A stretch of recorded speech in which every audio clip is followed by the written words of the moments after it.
After I took over in 2003, we were tasked to take on al-Qaeda in Iraq.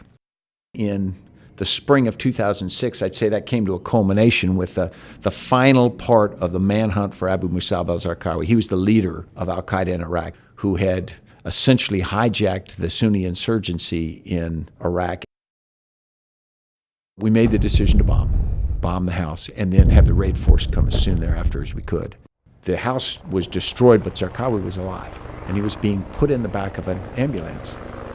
He lasts about 20, 24 minutes right on that spot with our medic trying to save him, and dies, never says anything because of the internal injuries.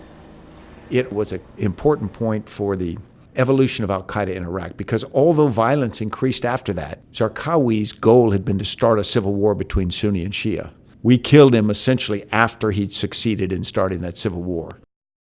We had killed the arsonist. Unfortunately, he'd already started the fire. Al-Qaeda in Iraq was never as strong as they were the day he was killed, and we were able to continue the dismantlement. When I took over in the summer of 2009, the war was unpopular. It looked as though we were losing, and to the Afghans, it looked as though we were losing as well.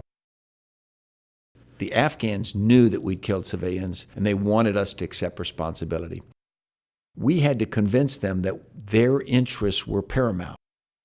And that's a direct conflict with the military reflexive instinct to go after the enemy and kill the enemy. So you got to find ways to connect. They have to see you not as a machine. And that's a challenge. And so you have to train your troops that that's the road to victory. The winner is determined in the minds of the people. It's not who you kill, it's who you convince. I missed the mission in Afghanistan. There was a quality to that effort that was personal. In the fall of 2009, they were giving me feedback that they were starting to believe again. They were starting to say, we'd given up. We're starting to believe just maybe you can help us pull this off. We did very well with senior leadership in NATO and senior leadership in Afghanistan, President Karzai and whatnot.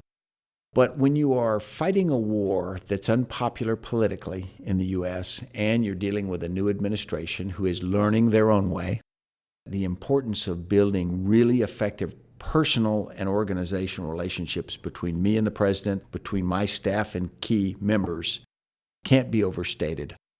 A general fighting a war for a president, he doesn't have many more important people that he ought to build trust with than that person. And I would have pushed harder to ask for opportunities to get together to brief the president on my view of the strategy. I wish we could have done that better, and I think that future commanders, if anybody can learn from that, that's one of the things I would advise for the future.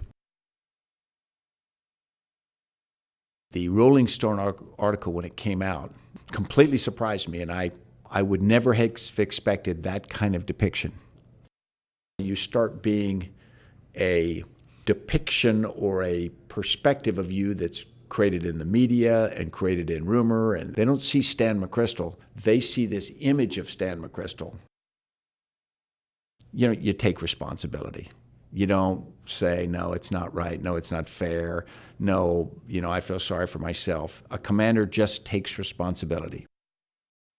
It's never neat and clean. It's never glorious like a movie. And when you walk away from it, you have to believe that your values were right. And everything you did, you were doing for the right reason, with the right intention, and that the people around you, the cause you were part of, is the same.